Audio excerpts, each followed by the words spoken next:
welcome back to tonight's show. My name is George and I will be your host for today. Today we're going to take a slightly different tone. Today we're marking the start of the Holocaust Remembrance Week. For this special occasion, we're going to meet some very important guests here, including Tom, a prisoner of war managed to escape from the Japanese prison.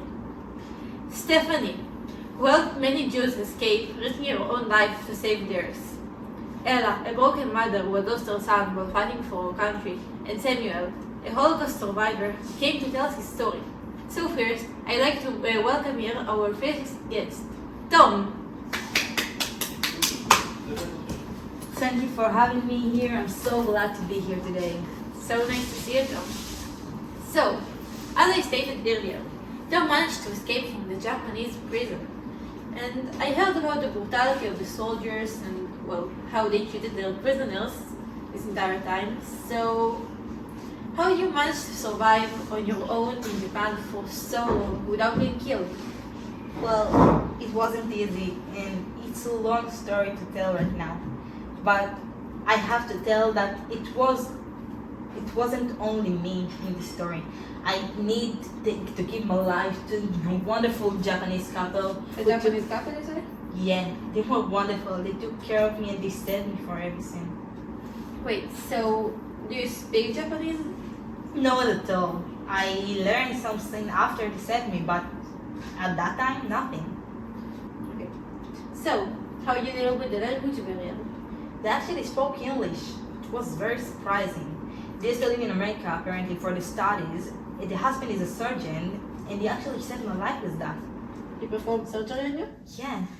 Did you use any kind of news for the surgery to clean the blood? I actually not sure. I wasn't conscious, but I'm sure sure he did the best. I'm sure he did use them because they're proving very good to clean blood stains. Don't ask us how we know it. So it's not. Thank you. Okay, so they saved your life. And weren't you ever afraid they were going to turn you in? Well, it was very frightening. Think about being in a Japanese couple house when Japan is your enemy. Thinking they could turn you in any minute or even kill you. Especially when the husband is a very close friend to the general. The husband is close with the general. How? He's his doctor. He took care of him every time. So they're really, really close. And I'm sure he said something about me to the general in some time. So thinking I could be dead in any minute. And what about the wife? Well, the wife is amazing. I think we connect in the second I got her. She's very thoughtful and caring. She was amazing. That's so nice to hear that. And I'm glad you survived this experience, and especially at such a young age. But can I take you slightly farther back? Sure, what do you want to know? Well, I'd like to take you farther back to your imprisonment in Japan. What can you tell us about this experience with the brutality of the soldiers and the torture you've been through? First of all, it was awful thing to have in a young age like I was. It was brutal and they're hurting everyone that's going the way. Even this is from them, as you see. Can you guys see that? It's hard. I don't think it's good. Can only assume. Yeah, but they were so brutal. But in the end, I managed to escape there. How? Until, well, how is a good question. I met her 3 wonderful guys, American soldier, who is still my friend still today and forever. And we planned how to escape there, and we did it eventually. They escaped very easily, but the Japanese found me and shot me in the back. They shot you? With a gun, you say? Shot me with a gun. Why didn't they just use this? What is it? Back. This You're thing. holding it backwards, yeah. Like, Yeah, never mind. they should have shot you with this. I mean, of course, they shouldn't have shot you at all, but you get the point. Yes, well, they shot me and I fell into the water. I was practically dead in that minute. Oh, it's terrible. Yeah. For my luck, they didn't even think about searching me. Well, like I said, I was practically dead, and they didn't think they needed to. I'm glad they didn't do it. I wasn't either. going to search for somebody like with that. I mean, Yeah. I could say myself, I wouldn't have searched for someone who fell into the water after he was shot in Japan. So, I mean, It it's wasn't my obviously- luck. So, but how about your present time in America? Do you have a wife, maybe children?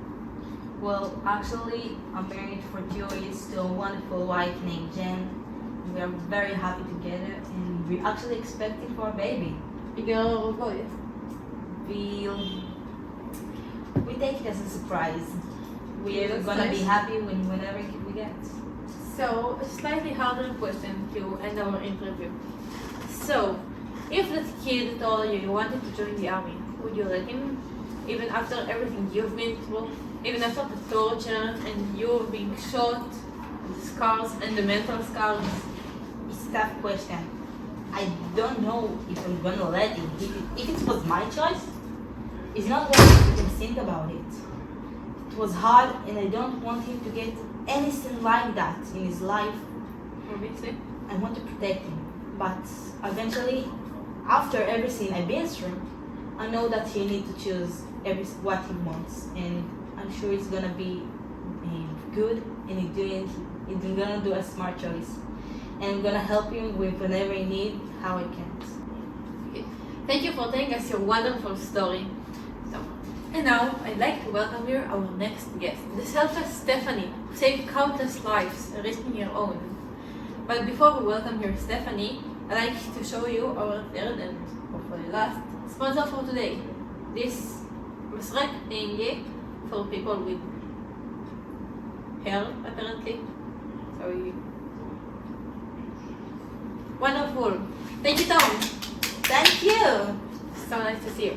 And now Stephanie.